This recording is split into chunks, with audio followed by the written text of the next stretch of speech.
Saudara yang dikasihi Tuhan, hari ini saya ingin mengajak saudara belajar bagaimana berurusan dengan orang yang jahat dalam hidup kita. Hidup saat ini, di mana-mana kita ketemu dengan orang-orang yang jahat, orang-orang yang tidak berniat baik, bahkan nyata-nyata dia ingin mencelakakan atau mungkin juga ingin mencari keuntungan dari kehidupan kita. 1 Petrus 2 ayat 21 dan 23 mengajarkan kepada kita bahwa Kristus Yesus sudah mengalami, sudah dijahati, tapi dia tidak membalas. Dan ayat 21 berkata, itu ditinggalkan Yesus untuk menjadikan sebagai teladan bagi kita, supaya kita mengikuti jejaknya. Karena ayat 23, waktu dia dicaci, ia tidak membalas. Waktu dia menderita, ia tidak mengancam, tapi ia menyerahkan itu semuanya kepada Dia yang akan menghakimi dengan adil.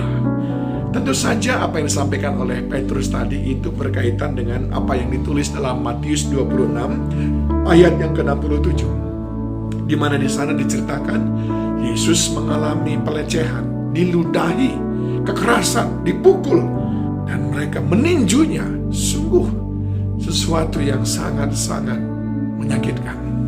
Tapi apa kata Yesus? Bapa, ampuni mereka, sebab mereka tidak tahu apa yang mereka perbuat. Inilah yang diajarkan oleh Paulus dalam Roma pasal yang ke-12 ayat yang ke-17 sampai dengan ayat yang ke-21. Paulus mengajarkan dua hal kepada kita, saudaraku. Yang pertama, jangan membalas kalau ada orang yang menjahati saudara. Mengapa? Karena Tuhan sudah bilang, aku yang berhak untuk melakukan pembalasan. Jadi jangan sekali-sekali pernah berpikir, aku akan balaskan dia. Itu artinya saudara sudah mengambil hak Tuhan. Saudara sudah mengambil kursinya Tuhan, yang mestinya dia yang mengadili, dia yang menentukan hukuman, tapi saudara mengambilnya. Justru pelanggaran kita lebih besar daripada pelanggaran orang yang jahat kepada kita. Jangan membalas, tetapi biar Tuhan yang berurusan dengan dia. Ayat 19 berkata, saudara-saudaraku yang kekasih, janganlah kamu sendiri menuntut pembalasan, tetapi berilah tempat kepada murka Allah. Sebab ada tertulis, pembalasan itu adalah hakku, akulah yang akan menuntut pembalasan. Firman Tuhan. Ada dua jenis pembalasan yang Tuhan lakukan. Yang pertama, tentu saja dia membalaskan kepada orang yang jahat kepada saudara, sesuai dengan apa yang dipandang pantas oleh Tuhan. Dan yang kedua, tentu saja Tuhan membalaskan kepada saudara atas hati yang sabar, hati yang penuh damai, atas usaha saudara untuk tetap menjadi alat kemuliaan Tuhan, sekalipun begitu banyak tantangan yang mencoba untuk menggocoh dan menggoyahkan iman saudara. Ketika saudara dianiaya, dilecehkan, dijahati, tapi saudara tidak membalas, itu artinya saudara sedang membanggakan Bapa di surga, dan Dia yang akan membalaskannya kepada saudara. Yang kedua, apa yang Tuhan kehendaki ketika ada orang-orang yang menjahati kita, ada orang-orang yang menipu saudara. Ayat berikutnya, ayat yang ke-20, tetapi jika seterumu lapar, berilah dia makan. Jika ia haus, berilah dia minum. Dengan berbuat demikian, kamu menumpukan bara api di atas kepalanya.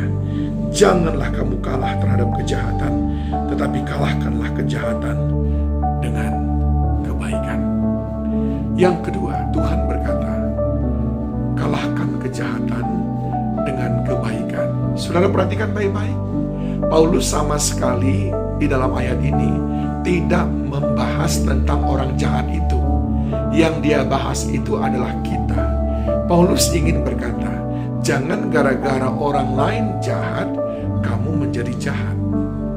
Tapi Paulus berkata, kamu harus menang atas orang jahat itu dengan tidak mengubah standarmu, dengan tidak mengubah attitude-mu, dengan tidak mengubah karaktermu. Jangan izinkan orang jahat mengubah standar karaktermu sebagai anak-anak Allah. Jangan izinkan orang jahat membuatmu menjadi kelihatan bukan lagi seperti anak Tuhan. Caranya, lakukan kebaikan ketika orang berbuat jahat. Yang pertama, dengar baik, jangan membalas. Dan yang kedua, tetap berbuat baik. Itulah yang dikehendaki Tuhan. Itulah yang sudah diteladankan Tuhan Yesus kepada kita. Tuhan Yesus memberkati saudara.